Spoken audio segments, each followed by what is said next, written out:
우리 지난 시간에 민수기 13장 말씀을 보았죠. 이스라엘 백성들이 모세의 인도함을 따라 가데스 바네아라는 곳에 이르렀어요. 가나안 땅을 코앞에 둔 곳이었고 모세는 12명의 정탐꾼을 보냈죠.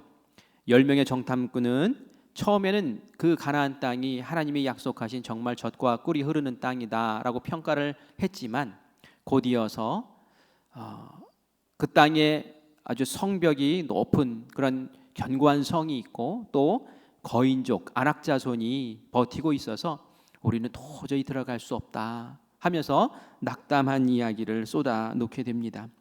우리는 아마 거기 들어가면 죽을 거야 라고 그렇게 이야기를 하지요.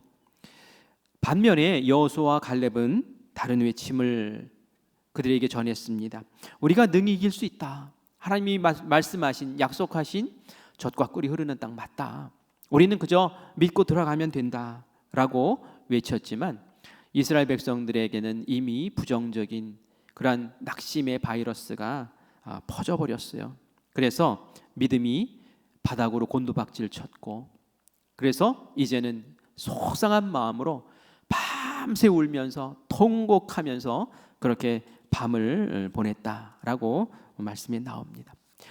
이스라엘의 이런 모습이 사탄에게는 얼마나 즐거운 기쁜 모습이었을까요?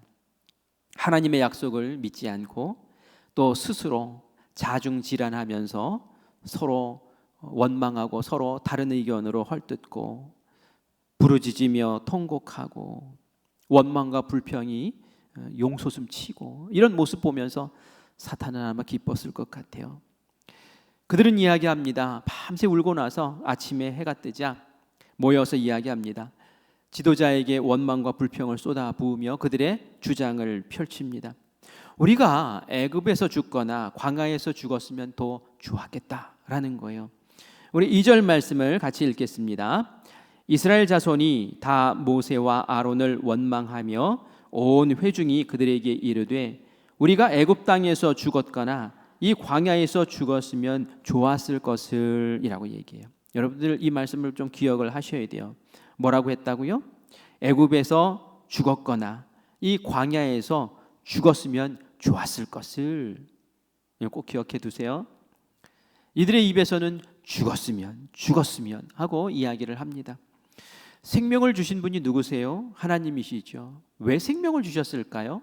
우리에게 인생 살면서 사명 감당하러 주신 줄 믿습니다. 그런데 그 생명 주신 하나님 앞에서 죽었으면 좋겠다 이러고 있으니 얼마나 하나님을 무시하는 모습입니까? 백성의 주장을 보면 모세를 원망하는 것 같이 보이지만 지도자인 모세와 아론을 원망하는 것처럼 보이지만 사실은 그 호소의 핵심에는 하나님을 원망하는 것이 보입니다. 우리 3절 말씀도 같이 읽겠습니다. 어찌하여 여호와가 우리를 그 땅으로 인도하여 칼에 쓰러지게 하려 하는가? 우리 처자가 사로잡히리니 애굽으로 돌아가는 것이 낫지 아니하랴라고 말해요. 누가 우리를 그 땅에서 인도했대요? 하나님이 인도했대요. 여호와 하나님이 우리를 괜히 애굽에서 끌어내가지고 이곳까지 불러내서는 우리가 저 땅에 들어가면 다 죽게 만들고 또 우리 처자들, 우리 나의 아내와 나의 자식들이 종으로 사로잡히게 그렇게 만들어 버리시니 이를 어쩌면 좋냐는 거예요. 하나님 어쩌면 이럴 수가 있나는 거예요. 차라리 애굽으로 돌아가는 것이 훨씬 낫다라는 그러한 이야기를 합니다. 말이 씨가 된다는 이야기 있죠. 말이 씨가 된다는 이야기. 하도 죽겠다 했잖아요. 결국 이들은 이러한 하나님의 원망과 죽었으면 좋겠다 그런 말 하는 바람에 어떻게 됩니까? 정말 가나안 땅에 들어가지 못하고 그대로 광야에서 다 죽어버리는 그러한 결과를 얻게 됩니다. 이들은 아직 겪어보지도 못했던 미래를 지금 막 끌어다가 실패할 것을 막 선포하고 있어요. 정말 어리석어요. 그렇죠?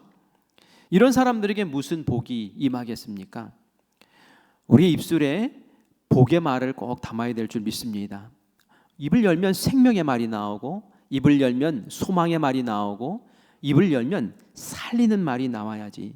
이렇게 비판하고 이렇게 원망하고 이렇게 안 된다고 하고 이렇게 죽겠다고 하면 그 말 그대로 그 삶이 이끌어지는 것을 보게 돼요. 하나님 복을 막 주시려고 하다가도, 하늘 문을 열고 막 복을 막 쏟아부으시려고 하다가도, 가나안 땅을 막 주시려고 하다가도 이 소리 들으면 그냥 문 닫아버리시는 거예요. 야, 어떻게 저런 입으로 저런 마음으로 내 복을 받는단 말인가. 우리 입술에도 어떤 말이 고백되느냐에 따라서 하나님 마음이 움직이시거나 하나님 마음이 다치시거나, 이 두 가지 중 하나의 모습을 갖게 된다는 것을 꼭 기억하셔야 돼요. 한번 여러분 마음 속을 들여다보시고 내 언어의 습관을 한번 들여다보세요. 내 자녀의 언어 습관을 한번 들여다보세요. 나의 남편의 그 언어의 습관을 들여다보세요. 더 부정적인 이야기를 하는지, 긍정적이고 밝은 이야기를 하는지, 복받을 말을 하는지, 정말 저주받을 말을 하고 있는지 잘 들어보셔야 돼요. 어느 목사님이, 어느 성도가 자기 자식 이야기를 하면서 그저 그 안 좋은 얘기를 그렇게 하더라는 거예요. 뭐 뒤질 놈 막 이러면서 벌 받을 놈 막 이러면서 죽을 놈 막 이러면서 이렇게 얘기를 하니까 목사님이 그런 얘기를 했대요. 그 말대로 되기를 정말 원하시냐고, 제가 그걸 위해서 기도해 드릴까요? 그랬더니 벌쩍 놀라더래요. 목사님이 그 말을 듣고 그 말대로 기도를 해 주신다고 하니 이거 심각하구나 라는 생각을 하고, 안 그러겠다고, 다음부터는 고치겠다고 그렇게 얘기했다는 것을 들었어요. 저희 집사람도 그런 얘기를 하더라고요. 저희 자녀가 실수하고 그러면은 아유 이 복받을 녀석아, 이렇게 야단칠 때 복받을 녀석아 이렇게 바꿔서 말을 하더라고요. 우리의 입에서 어떤 말이 나가느냐를 하나님 들으시기 때문에 그래요. 여러분, 이스라엘 백성들은 급기야 어떻게 합니까? 지도자를 바꾸기로 작정을 해요. 반역을 일으키는 거죠.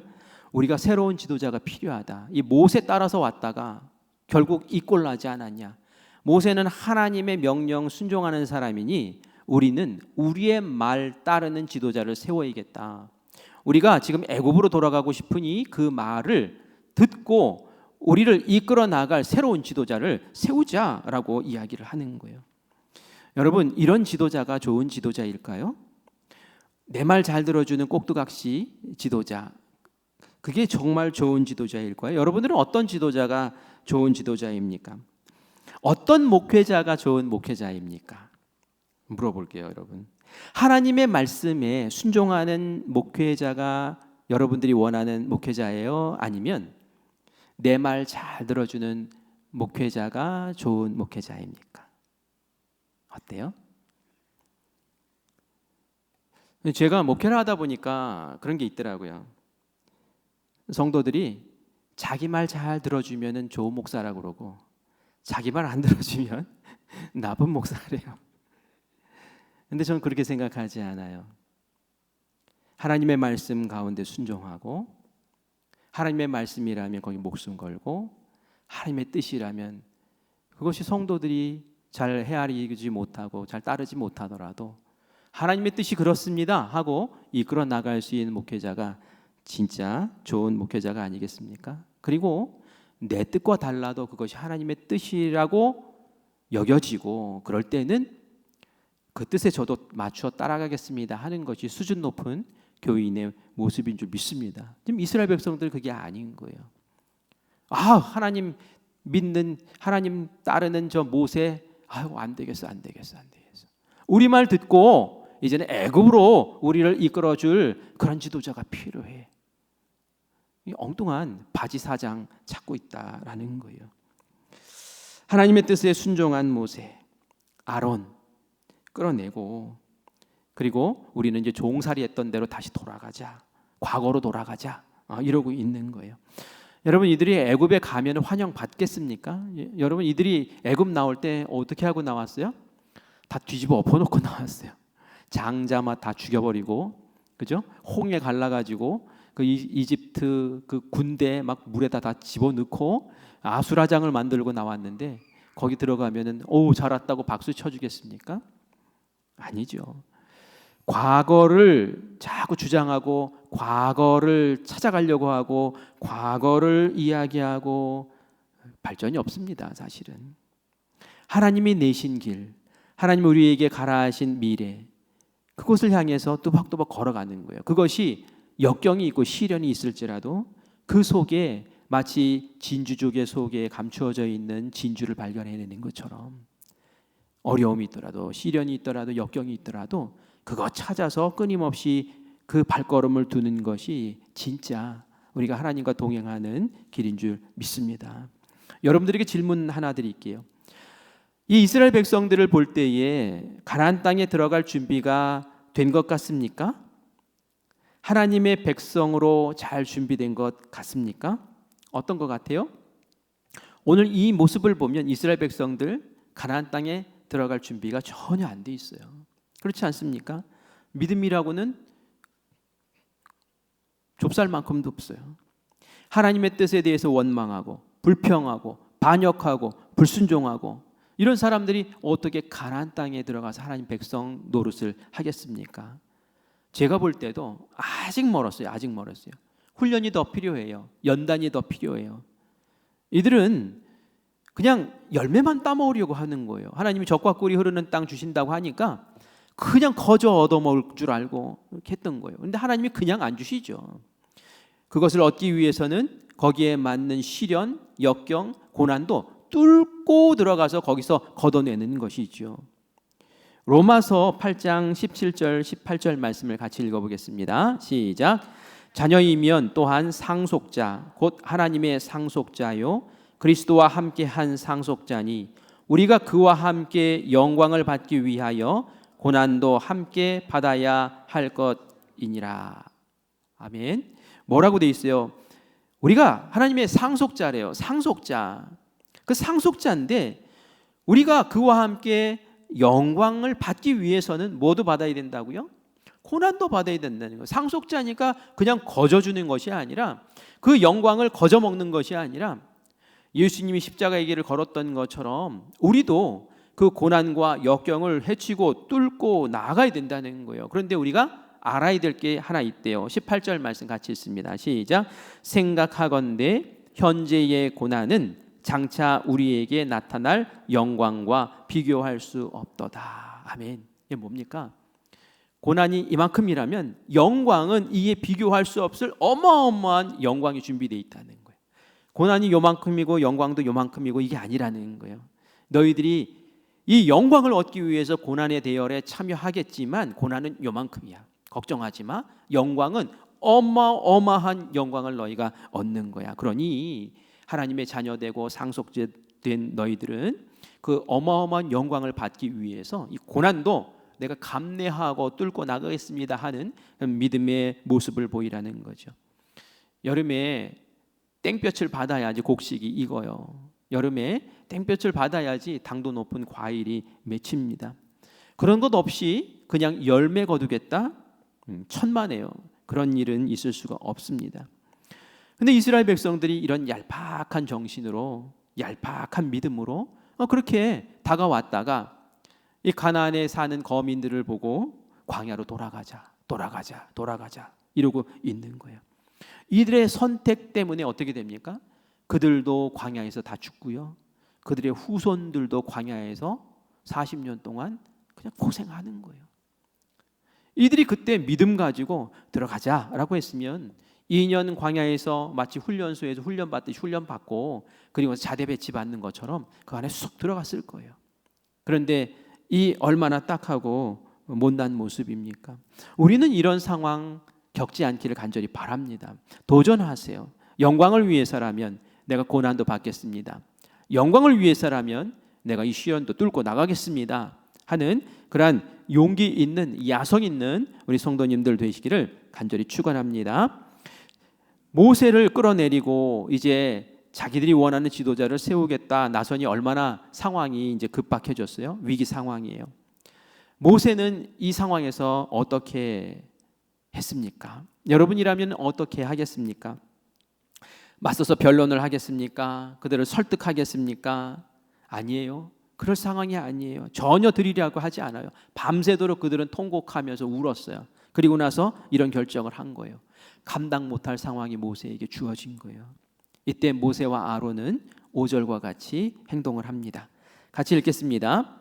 모세와 아론이 이스라엘 자손의 온 회중 앞에서 엎드린지라. 이 말씀만 보면은 그 이스라엘 백성들 앞에서 내가 잘못했다 하고 엎드려가지고 살려달라고 꼭 구걸하고 항복하는 것 같죠. 그런데 그게 아닙니다. 그게 아니고 머리를 땅에 맞대고 그리고 나서는 하나님께 기도하는 거예요. 하나님, 제가 도저히 이 사람들을 어떻게 설득시킬 수도 없고 이런 절망의 바이러스가 퍼져 있는 이 그룹을 내가 인도할 수도 없고 하나님, 저는 못합니다. 제가 인간적으로 대응을 할 수 있는 여력도 없습니다. 이제 하나님의 손에 맡깁니다. 하나님이 알아서 처리해 주세요 하고 그렇게 엎드려 버린 거예요. 이런 모습을 보니까 여호수아와 갈렙이 마음이 너무 아팠어요.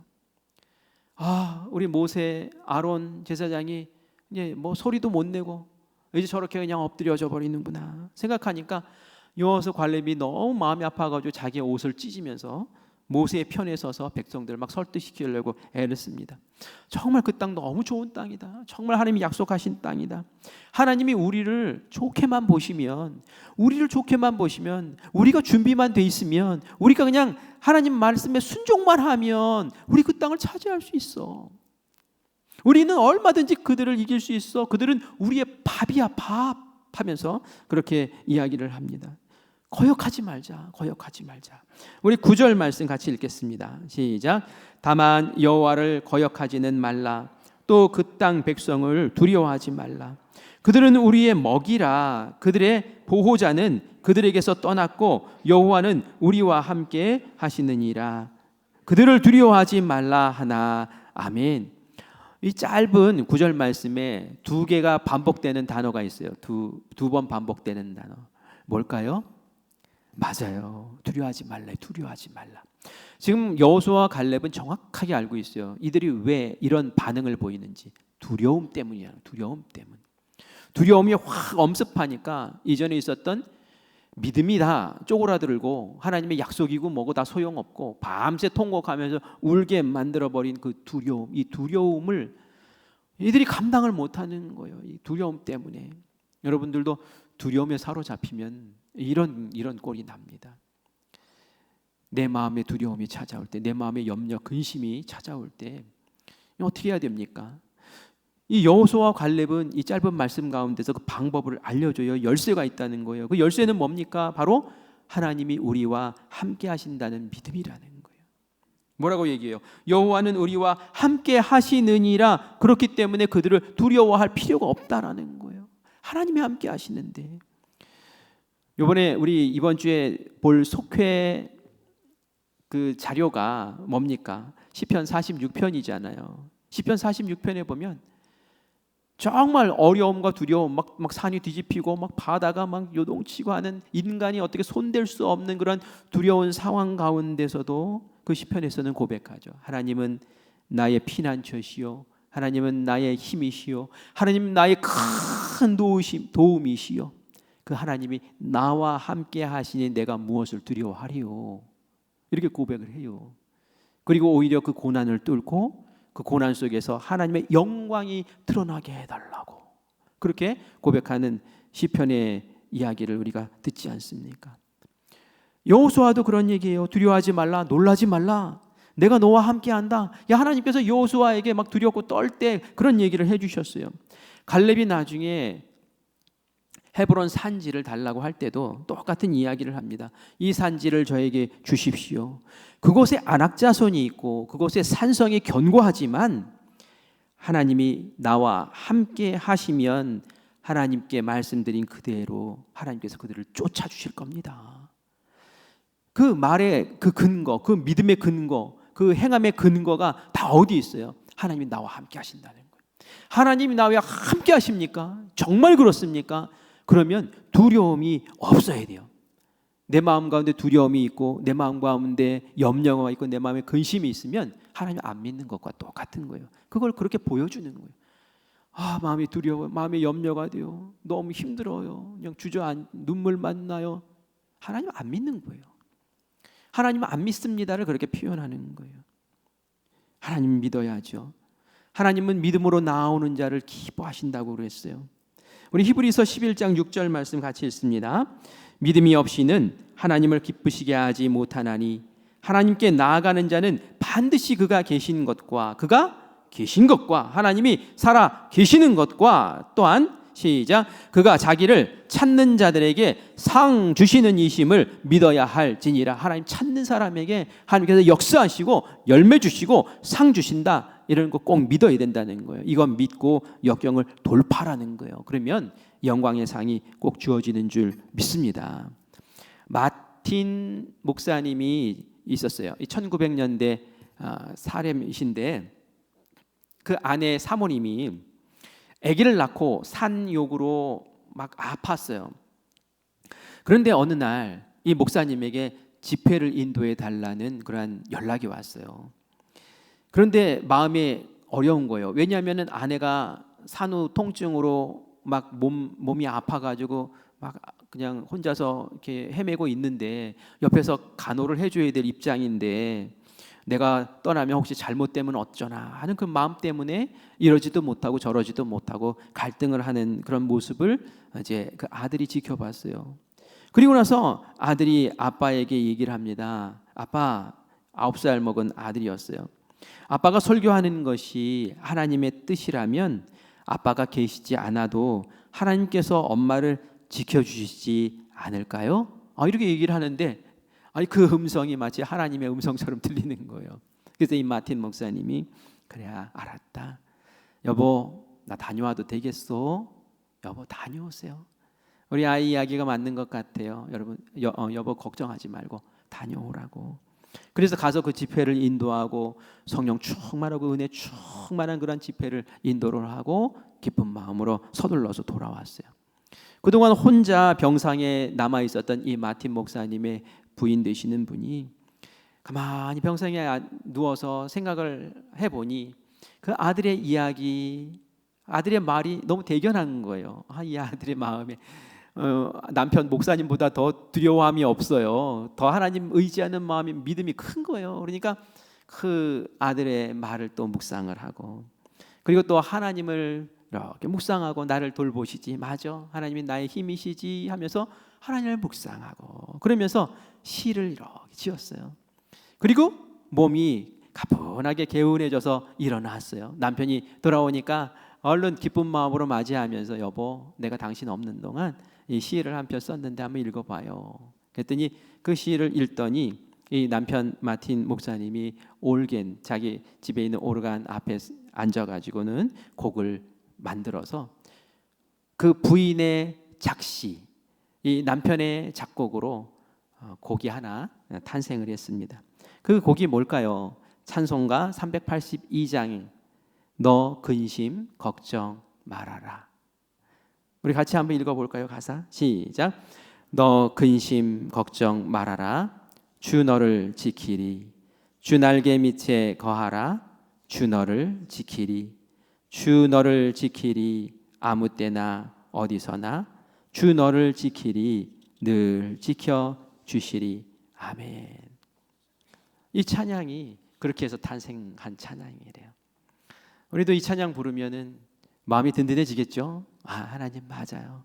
주님께서 날 지켜주시죠. 내가 염려할 필요가 뭐가 있어요? 내가 걱정할 필요가 뭐 있어요? 여러분의 자녀가 멀리 나가 있습니까? 기도하세요. 내 품 떠나 있잖아요. 내가 뭐 할 수 있는 게 아무것도 없잖아요. 뭐 하겠습니까? 주님께 맡깁니다. 하나님의 손에 위탁합니다. 제가 하는 것보다 하나님 훨씬 더 잘하시잖아요. 하나님 책임져 주세요. 하나님 돌봐주세요. 그래 기도하세요. 내가 할 수 없는 일들, 내가 감당할 수 없는 그 어려움들 닥쳤을 때에 여러분 믿음을 발휘하시길 바라요. 어느 미국에 계시는 분이 한국에 있는 친구에게 전화를 받았어요. 나 부도 나서 이제 쫄딱 망했다. 나 집 정리하고 내 회사 정리해야 되는데 어떻게 하면 좋냐. 그랬더니 그 먼 미국에서 비행기 타고 쫓아온 거예요. 내가 도와줄게. 집 정리하는 거 도와줄게. 집에 갔더니 막 딱지가 막 다 붙어 있는 거예요. 그런데 보니까 그 친구의 부인이 보이잖아요. 친구의 부인이 얼마나 낙심했겠어요. 어깨가 팍 쳐져 있고 그냥 얼굴이 막 죽상이고 막 이럴 거 아니에요?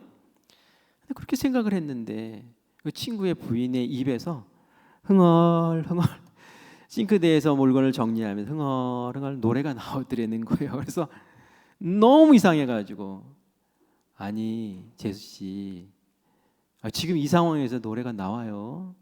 물어봤대요. 그랬더니 하나님이 다 알아서 해주실 텐데요. 제가 뭐 지금 뭐라고 한다고 화낸다고 속상해 눈다고 뭐 일이 좋아지는 게 뭐가 있어요. 하나님이 알아서 다 또 해주실 거예요. 이 말을 듣고 이제 다 정리를 해주고, 그리고 나서 비행기를 타고 다시 돌아오는데 그 친구 부인의 이야기가 말이 자꾸 마음에 맴돌더래요. 맴돌고. 아니 그런 상황에서는 뭐 이혼을 하니 마니 뭐 뒤집어지고 엎어지고 뭐 난리를 쳐야 되는데 어떻게 저럴 수가 있지? 그리고 나서는 집에 가서 부인한테 여보 나 교회 갈게 그러더래요. 왜요? 하나님 믿는 사람은 저럴 수 있구나. 하나님 믿는 사람은 뭐가 다르구나. 자기 부인한테는 그걸 못 봤는데 남의 부인한테 그거 보고 나 교회 한번 가보자고 해가지고 같이 신앙생활 그렇게 시작했다는 이야기를 들었어요. 정말 우리가 정말 하나님 정말 진짜로 믿는다면 우리 마음에 털끝만큼도 그렇게 요동치는 두려워하는 마음 없어야 될 줄 믿습니다. 이것이 마귀가 너무 좋아하는 거예요. 왜냐하면 이것 때문에 하나님이 걷게 하시는 그 길을 안 걷거든요. 못 걷거든요. 마귀를 즐겁게 할 겁니까? 하나님을 기쁘게 하실 겁니까? 믿음의 용사 되셔서 우리 이겨내시기를 간절히 바랍니다. 그래요. 하나님을 이렇게 멸시하고 모멸하는 사람들, 믿음으로 설득하는 여호수아와 갈렙의 호소에 백성들이 어떻게 반응을 합니까? 돌로 쳐 죽여라. 돌로 쳐 죽여라. 믿음의 말을 자꾸 하니까 막 짜증 나는 거예요. 돌로 쳐 죽이자. 막 이렇게 된 거예요. 이제 가만히 하나님이 계시면 정말 돌에 쳐 맞게 생겼어요. 이때 하나님이 개입하시죠. 회막 있는 곳에 하나님이 임재하시고 하나님의 영광을 막 드러내세요. 어떻게 드러내시는지 모르겠어요. 하지만 시내산에는 막 불 같은 구름 같은 것으로 임하셨던 것처럼 그곳에 뭔가 으리으리한 걸로 하나님이 임재하신 것 같아요. 모든 사람들이 집중해서 봅니다. 모세도 집중해서 봅니다. 하나님께서 모세에게 말씀하세요. 하나님이 어떻게 처리하시는지 한번 보겠습니다. 우리 11절, 12절 말씀 같이 읽습니다. 여호와께서 모세에게 이르시되 이 백성이 어느 때까지 나를 멸시하겠느냐?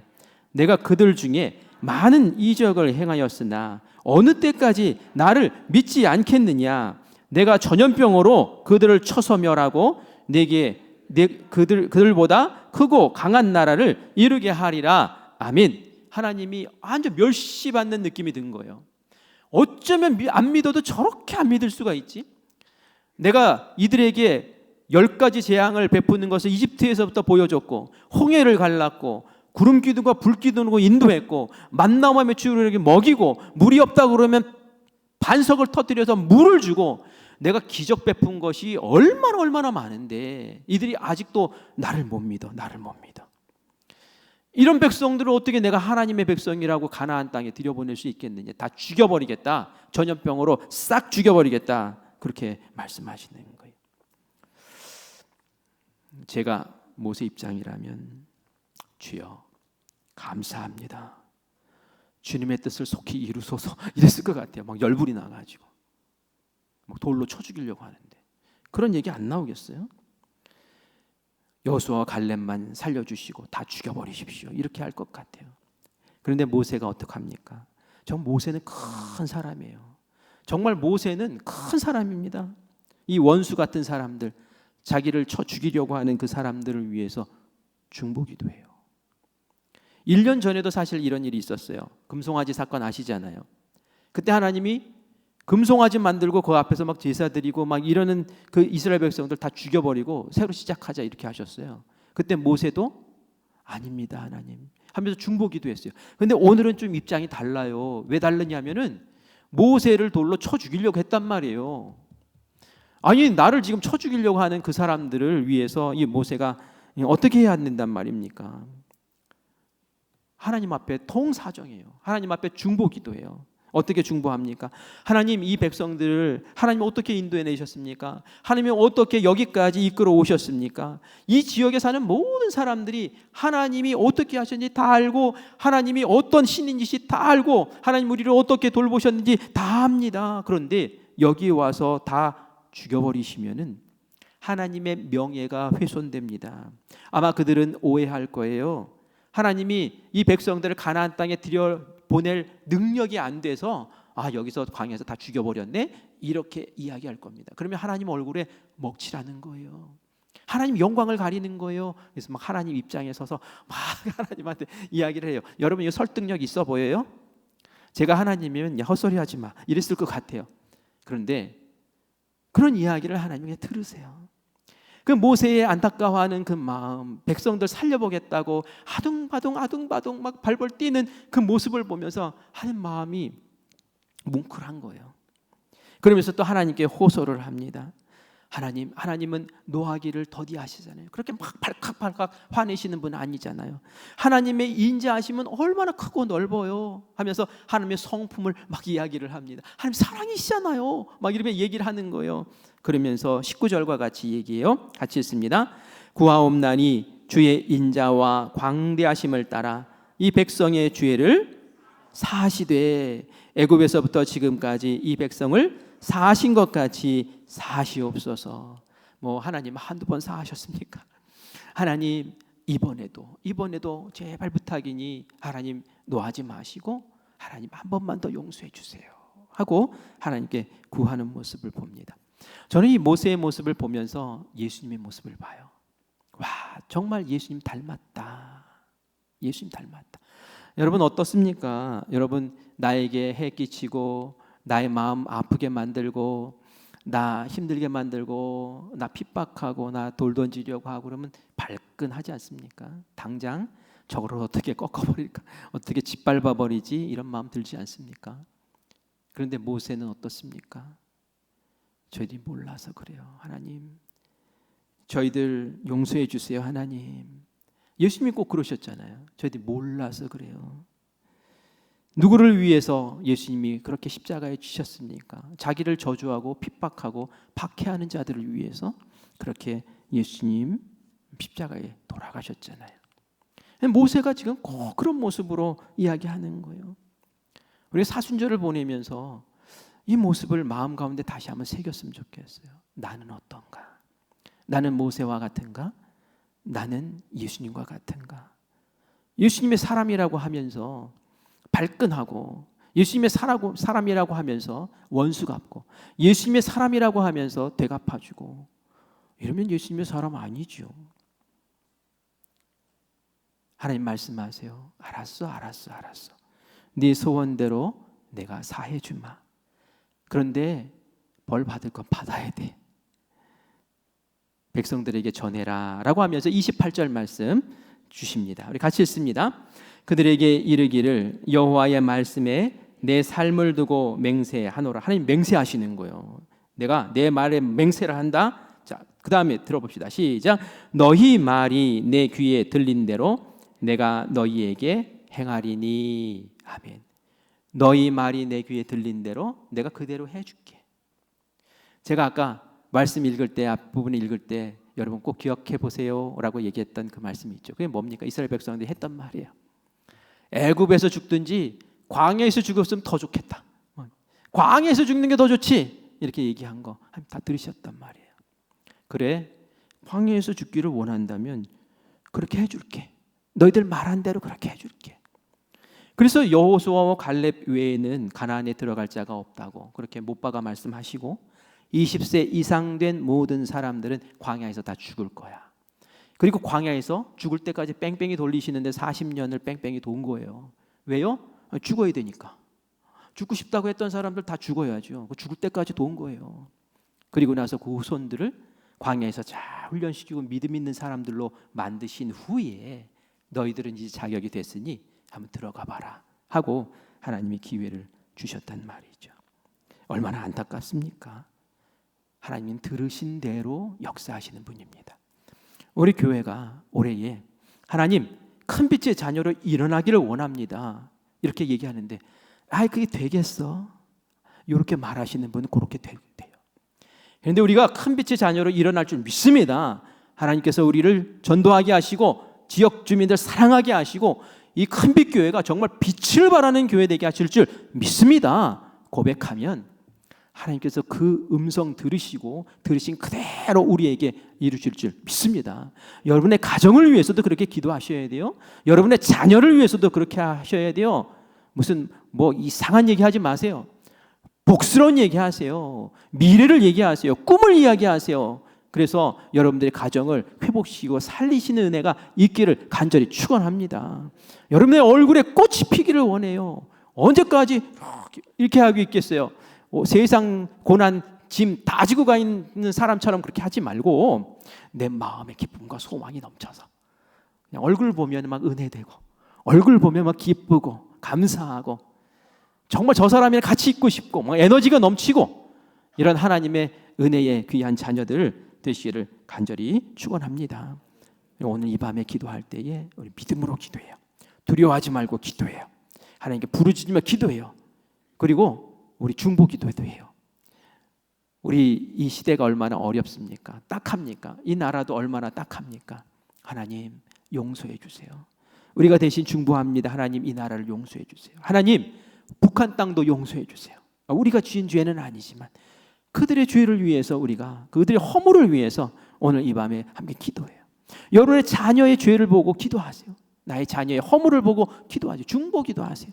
나의 속회원들을 보면서 기도하세요. 내 속을 썩이더라도 내 속을 썩이는 이 속회원을 위해서 제가 기도하오니 아버지 하나님 용서해 주세요. 사해 주세요. 우리 오늘 이 밤에 같이 하나님 앞에 이렇게 기도하면서 주님께서 받으시는 기도, 하나님께서 응답하시는 기도, 모세가 드렸던 이 기도를 우리 함께 드리며 주님 앞에 서는 귀한 우리 성도님들 되시기를 간절히 축원합니다. 아멘.